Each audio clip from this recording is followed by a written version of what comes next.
it going over there? It is going well. You can definitely tell. Usually greenhouses, I feel like, are supposed to be warm, but it's kind of cool here. But it's extra cool because we have Lisa with us, who's our go-to gal about all things.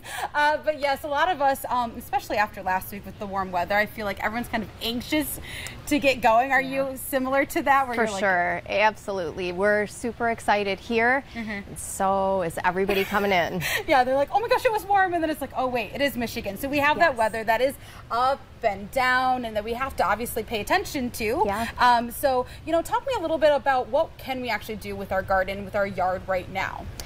Well, you can definitely plant trees and shrubs. Okay. You can plant anything that you buy outside. Okay. And you can transplant anything that's outside in your yard right now. So if it's already outside, it's good to go outside.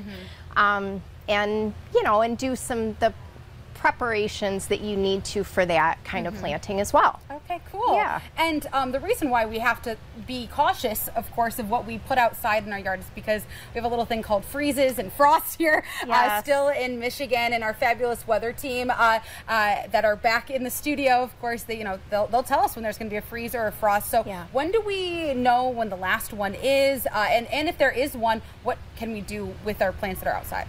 Well, the average frost-free date in Michigan is right there between the 15th and the 20th. And that just means that in general, after that, you're safe. But that's pretty late in May. So 20th of May, a lot of people are already wanting to plant their garden and stuff by then. So we advise you to hold off until that, and you want to really keep an eye on what your weather forecast looks like.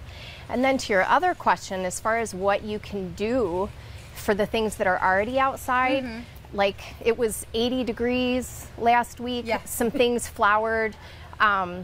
You might want to protect those things by watering ahead of a freeze, watering really well so there's a little bit of a water coating on there.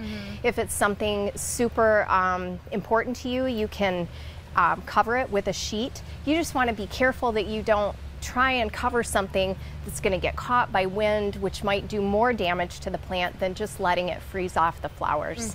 So it's definitely paying attention, having an eye, of course, to the weather, but also to the plants that you have, and knowing that and you did mention one of the things that happens if something have already come up. But you have, and these are the tree shrubs that you're talking about. Yeah, definitely. That can be planted right now. Yes, and they might very well be flowering in your yard right now. And so that's always concerning. It's like, oh my God, there's these beautiful flowers and it's going to freeze. Is it going to destroy the flowers?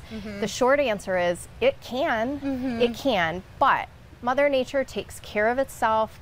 It's not going to kill them. It might ruin your flowers for that season, but it's not going to hurt the tree or shrub. Okay, good to know. Well, we are just getting started with all the tips and tricks that you need to know going into the spring. And coming up, we're going to talk a little bit about that spring cleaning, not inside, but outside, what you need to be doing for your yard to make sure your garden is good. So definitely stick around for that, but I'm going to toss it back to you guys.